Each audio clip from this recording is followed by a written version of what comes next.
안녕하세요. 저는 올해 40대 초반이 된 남자입니다. 제가 원래 몸에 화가 없는 성격인데 얼마 전에 태어나서 처음으로 화를 낸 적이 있어요. 지금 생각해도 가슴 속에서 화가 치밀어 오릅니다.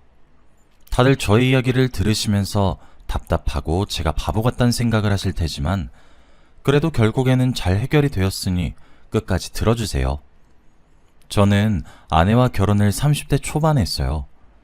둘 다 어릴 때 만나서 오래 연애를 했기 때문에 결혼에 대한 확신이 있었고 둘 다 취직을 하고 제대로 자리를 잡자마자 제가 정식적으로 프로포즈를 했습니다. 아내와 저 둘 다 연애 때부터 결혼식은 어떻게 올릴지, 신혼여행은 어디 갈지 등등 이야기를 해왔던 터라 결혼식 진행은 수월하게 되었죠. 그리고 결혼하기 전부터 양가 부모님들이랑 친했고 자주 안부 인사도 드리는 사이였기 때문에 이미 저와 아내의 결혼은 확정이 난 상황이었습니다. 결혼하기 전부터 저는 장서방이라고 불렸고 아내는 저희 부모님한테 며느리라고 불렸죠. 그러다 보니 결혼식도 속전속결로 진행했고 저희는 빠른 속도로 정식적인 부부가 되었습니다. 정말 행복하고 저희 부부는 깨가 쏟아졌어요. 다들 그렇듯이 신혼부부는 원래 좋은 일만 가득하잖아요. 저희 부부도 그럴 줄 알았습니다. 그런데 딱 한 가지 때문에 저희의 신혼생활은 좋지 않았어요. 바로 처제 때문입니다. 아내한테는 하나뿐인 여동생이 있어요. 그런데 아내와 성격은 정반대입니다. 아내는 지고지순하고 온순한 성격인데 처제는 활발하고 낙천적이에요. 좋게 말하면 활발하다고 할 수 있지만 나쁘게 말하면 철이 없습니다. 결혼하기 전부터 아내가 처제 때문에 스트레스를 받은 적이 한두 번이 아니어서 잘 알아요. 그런데 결혼하고 나서 처제를 직접 만나보니 정말 철이 없긴 했습니다.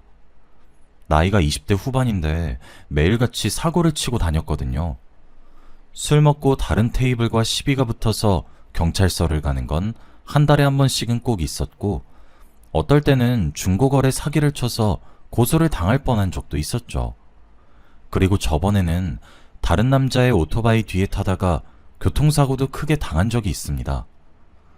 이런 일이 한두 번이 아니니까 가족들이 다 같이 처제만 보면 한숨을 쉬어요. 처제는 학창시절 때부터 항상 학교의 사건 사고를 만들고 다녔다고 합니다. 아무리 혼내고 타일러도 나아질 기미가 보이지 않았고 결국 장인어른 장모님도 두 손 두 발 다 들었죠. 그래서 항상 뒷수습은 제 아내 몫이었습니다. 경찰서를 가면 항상 아내가 가서 사과를 해야 했고 피해자 보상까지 다 아내 몫이었죠.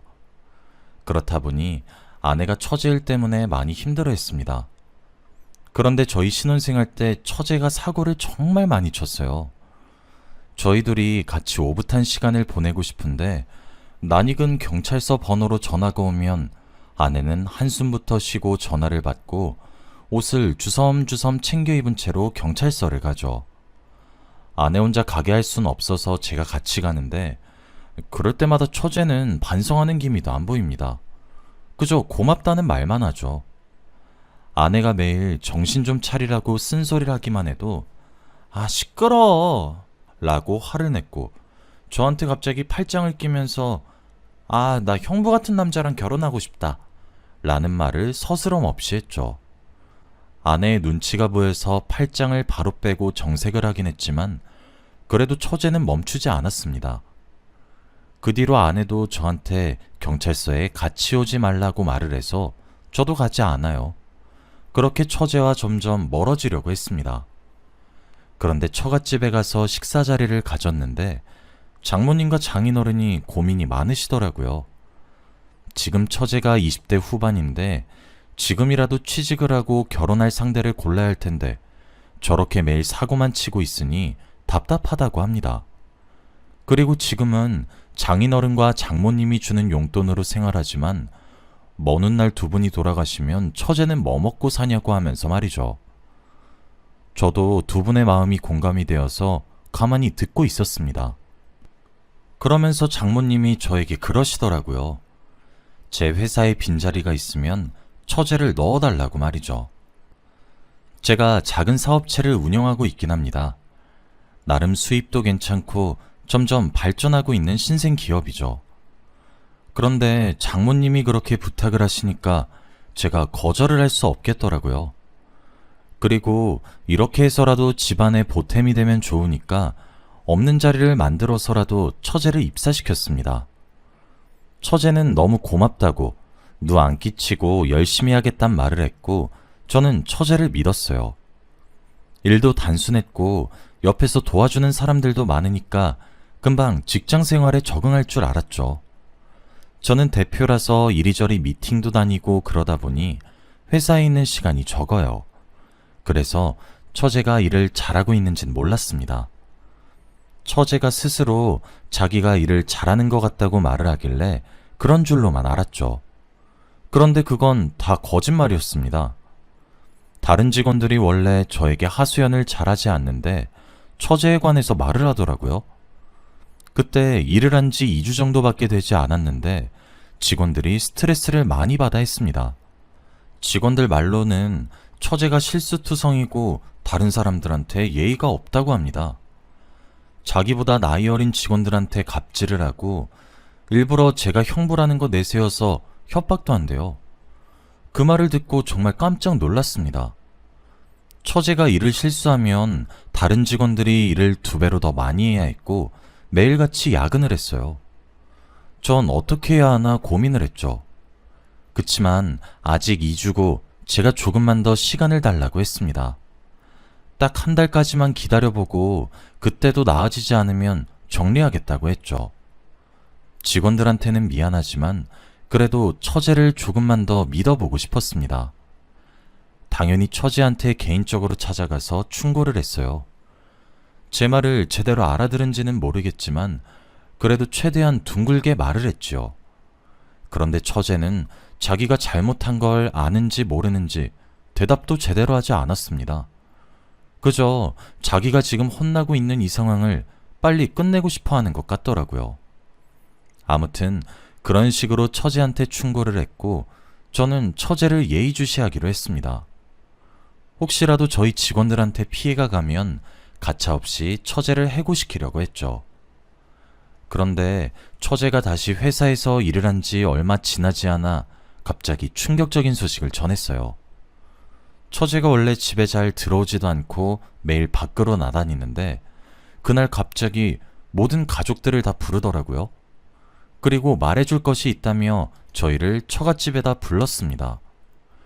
갑자기 일어난 상황에 장모님과 장인어른 그리고 아내와 저는 당황스러웠죠. 그렇게 약속 시간이 되고 처제가 집에 들어왔는데 옆에는 남자가 있었습니다. 처음 보는 남자였지만 딱 봐도 인상이 좋지 않았어요. 맨발에 슬리퍼를 신고 저희 집으로 왔고 몸에는 담배 냄새가 잔뜩 배었죠. 그런데 더 놀라운 건 바로 그 남자는 저보다 나이가 많아 보였습니다. 처제와 12살 이상은 차이 날 것 같아 보이더라고요. 그 모습을 보고 설마 처제 남자친구인가 싶었는데 그건 또 아니었습니다.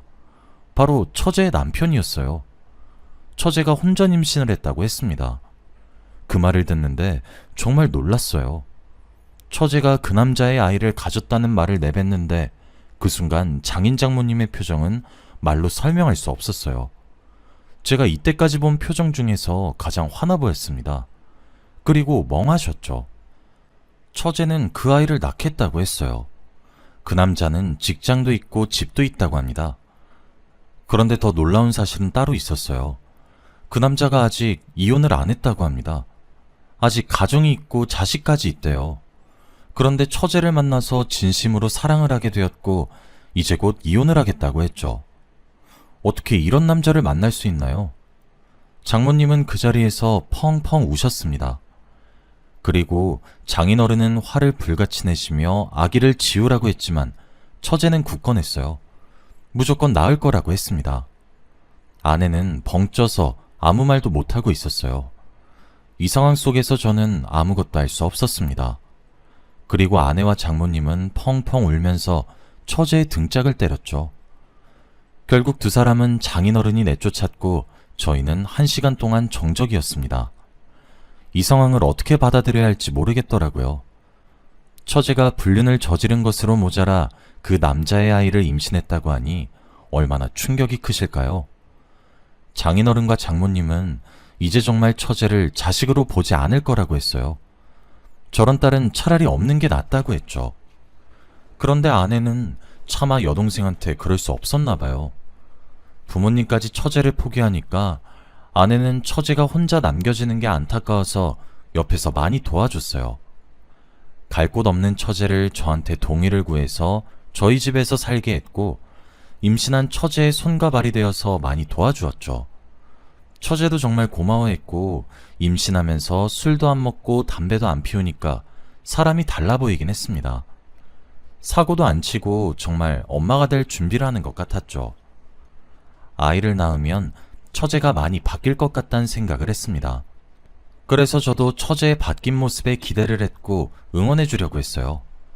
그리고 처제는 출산을 했습니다. 그런데 역시 가족의 연은 끊을 수가 없는 건지 처제가 임신을 하고 출산을 할 때 인연을 끊겠다던 장인어른과 장모님은 어느새부터 저희 집에 자주 오셔서 처제를 많이 도와주셨어요. 그래서 출산할 때도 같이 있었습니다.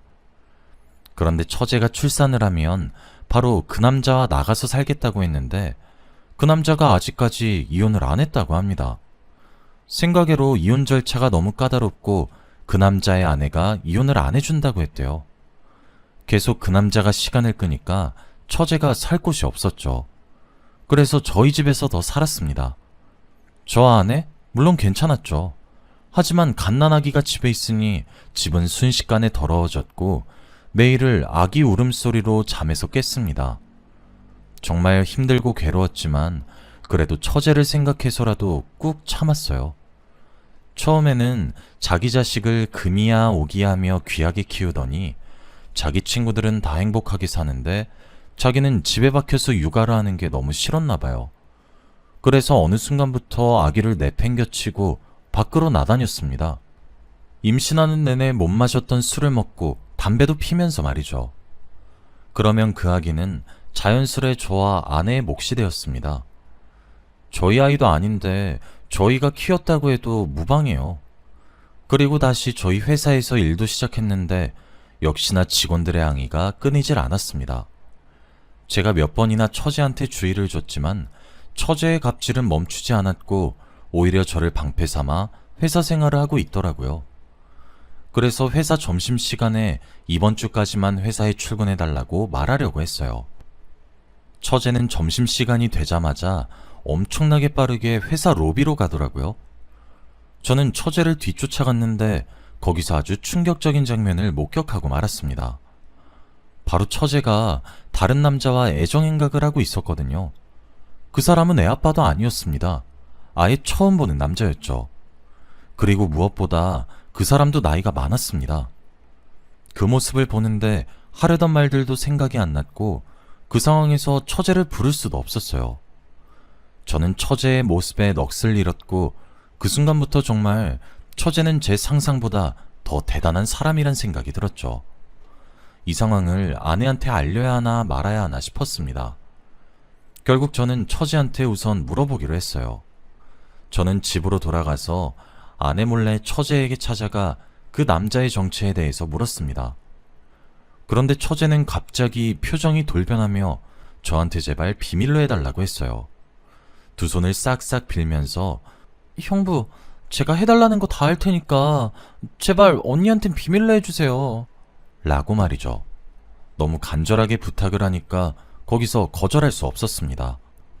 그리고 무엇보다 처제가 그 남자와 곧 정리하겠다고 했어요. 애아빠와 곧 합치기로 했다고 말이죠. 저는 정말 마지막으로 처제의 말을 믿기로 했고 우선 기다리기로 했습니다. 그렇게 시간이 흘렀어요. 제가 그날 깜빡하고 처제를 해고시키지 못했는데 그날 이후부터 직원들이 저한테 항의를 안 하더라고요. 처제가 정말 일을 잘하고 있는 건가 싶었습니다. 원래라면 일주일에 적어도 한 번은 저에게 같이 일하기 싫다고 처제에 대한 항의 문의가 엄청 오는데 거의 한 달이 지나도 오지 않았습니다. 그래서 저는 드디어 처제가 일에 적응을 한 줄 알았어요. 처제는 그동안 애아빠와 다시 합쳤고 둘이 신혼집에 입주를 했습니다. 집에는 저와 아내 둘만 살게 되었죠. 다시 일상으로 돌아온 기분이었고 모든 일이 순탄하게 풀릴 줄 알았습니다. 그런데 이 행복은 얼마 가지 못했어요. 제가 매일 야근을 하다가 어느 날 집에 일찍 간 날이 있었어요.